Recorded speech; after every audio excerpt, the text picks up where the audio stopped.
Good morning, good Chair.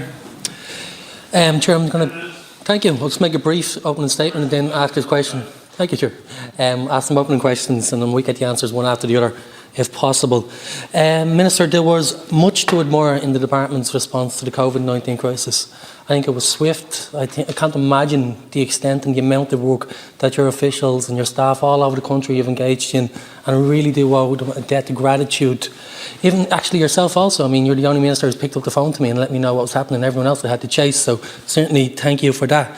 The 350 that has been given to people experiencing unemployment through the crisis has meant that they can live in dignity. It's afforded comfort to families, and if it wasn't available, we'd certainly be in a lot worse situation than we have been to date. The rapidity, perhaps, by which the measures were introduced has left some fairly large omissions in terms of who's been left out of the scheme, and we've talked about them substantially over the last hour or so.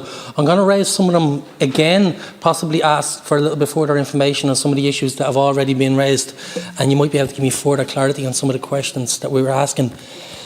The exclusion of women returning to work from the temporary wage subsidy scheme. Minister, I know that's not specifically related to your department, but the temporary wage subsidy scheme was mentioned in your opening address. It's massively important. I've asked various parliamentary questions in relation to this omission of women returning to work in the scheme, and one of the things that responded to me, the manner in which one of the sentences that's responded to me each time I ask, leaves me worried a little bit. The explanation of the conditions that were included in the legislation which have allowed the exclusion, and I quote, were particularly designed with a view to preventing abuse of the scheme. Minister, one of the things I'm concerned about is that so obsessed were we with the fear that some would choose to cheat the system that we locked in conditions that ultimately caused a terrible discrimination to happen. Not purposely, it's certainly an anomaly, you'll account it in the law, but perhaps this was to happen as a consequence of the fact that we are fearful, as the Department seems often to be, that some would cheat so we can create conditions which are unfair. There's been something else which hopefully you might be able to comment on, is the fact that others have commented on the fact that the Finance Minister has already acted and changed the scheme on a number of occasions, in fact, and when he added the temporary weekly subsidy and increased it from 70% to 80%, he made this change pending legislative amendment. Could we perhaps give me some information on the fact that if we could amend the scheme then pending legislative amendments, why can we not do it now to bring women who have been excluded into the scheme? Thank you, Mr. So again, and I hate to do this to you, I don't have the answers to the question because I'm not in that department. What I do know is that it wasn't done ever intentionally. It is wrong. We need to fix it, and we're going to fix it. I don't know how we're going to fix it. And I know it sounds, sometimes when you're outside you think these things are really obvious and it should be just really easy to fix them, and it turns out not to be. But regardless of how it has to be fixed, it has to be fixed, and it's going to be fixed this week. I won't ask you to comment on this, but I do think we need to take consideration to who's in the room when these decisions are made. I think if trade union representatives were in the room or being considered, then these sort of gaps in the provisions of who will be excluded could probably be identified early. And if we are going to be making further amendments, we probably need to widen the process of who's been included in the considerations of them. There is the issue of the Debenhams workers. When I think about this particular crisis, one of the images that will stick with me forever, Minister, you've already highlighted it, is the Debenhams workers standing outside their employment, trying to protest in a safe, socially distant manner and being moved on. Really, really unfortunate. But what has left a really bad taste in my mouth is the fact that we did make considerations when we altered the scheme. We made considerations of the fact that the employee would not be able to access the redundancy processes if they so needed.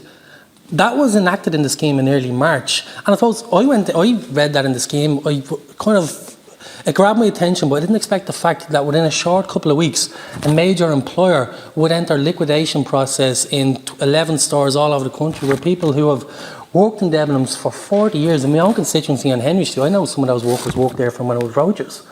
I never actually considered the fact that we are passing that. We are creating a law that protected the employer, protected the capital, but actually made no consideration for the employee. Is that something that we can rectify very quickly, so that when these other large employers who are threatening liquidation, is that something we can maybe amend to ensure that the next wave of workers who are at risk won't be impacted in much the same way, the callous manner in which Debenhams have behaved? And I particularly want to reference the fact that they have offset their assets over to Debenhams UK, meaning that the state, which is going to be liable for the redundancy payments now, is going to be at a significant loss, although we have to pay rightfully to the workers. However, they've offset the assets over, assets including the leases to some of these premises, which is a substantial asset. So what can we do in the immediate term? I don't think the two things are the same, even though they sound similar.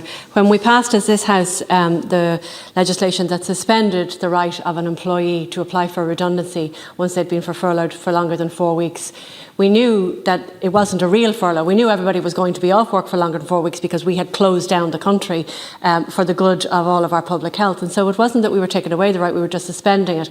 Now anyway, if somebody needs to claim it and they can't claim it until August, it'll be backdated from when they really should have been made redundant. But it was just to try and protect their jobs. It wasn't to pick one side over the other. But you are right. So that was done, and that might even need to be extended because that runs out in the next couple of weeks, as we don't know how quickly we're going to get to phase 5.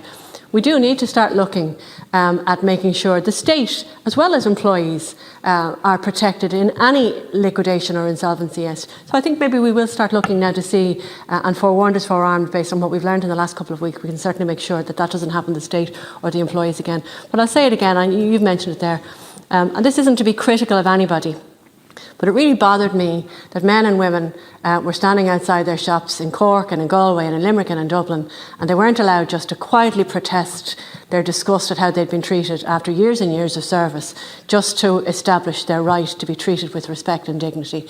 And I think we did them a disservice by treating them a second time the way they were treated on their protest. Thank you, Minister. I certainly echo those sentiments. I'm interested in the sort of data that we're collating at the moment and collecting and how we're going to apply the data.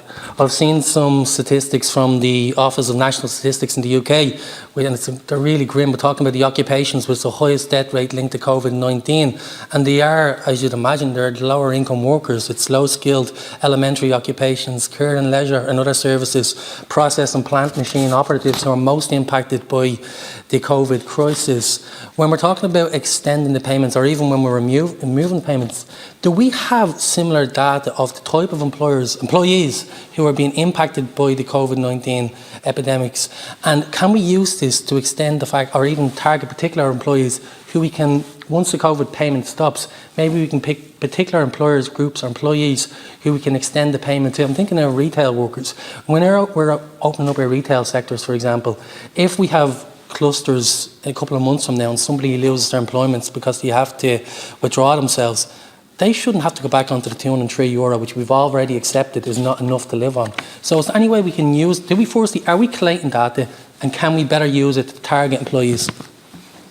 We are. Now, not the first question you asked me with regard to people passing away. I hope to God we're not, but I don't know whether we are or not. But from our perspective in our own department, we did a bit of research with the Central Bank only a number of weeks ago, and I published it last Wednesday week. I'll get you a copy of it. I'll send it to you this afternoon. And what it does is it looks at all of the people on the pandemic payment, the industries that they've come from, the relative vulnerabilities of those industries, as we know, who are due to go back in phase 2, phase 3, phase 4, phase 5. We know that in a lot of cases some people won't go back in the same shape or size. Some people mightn't go back until much after phase 5, but I'll get you all of that data. And the reason for that data is for us to plan and prepare what will be a major programme of activation, of training, of education, of redeploying, of reskilling. Whilst there are loads of industries that are losing jobs, there are a number of industries that we have thousands of jobs that we don't have the people for, and so we try and encourage through recruitment and training to move people from jobs that maybe no longer exist into the new economy, the new green economy, into the new caring economy, different things of the way we're going to do different things. And a whole new economy is going to develop, I think, around home working, which we maybe hadn't anticipated to happen as fast as obviously it has. Minister, an issue I raised. I know, Chair. An issue I raised with the Chair with the Arts Minister on Thursday, and she reverted me to yourself, was the fact that 23,000 artists or freelance technicians who make their work in that field will not be able to return to work anytime soon over the next couple of months. I mean, their whole job requires crowds, and yet crowds are the danger.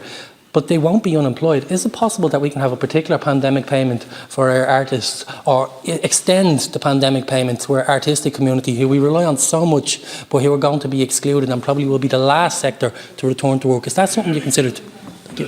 Very briefly, we have two schemes specifically for artists, and thankfully this House introduced Job Seekers Benefit for the self-employed only last November, because it didn't exist and it would have cut out a massive cohort of people from the pandemic payment otherwise. But also there is a Job Seekers payment for the artists that allows them to continue to try and ply their trade and to still make money from it without having to be fully available to be employed from another sector. So I think myself and Josie are looking at that just to see if we can expand it further. We now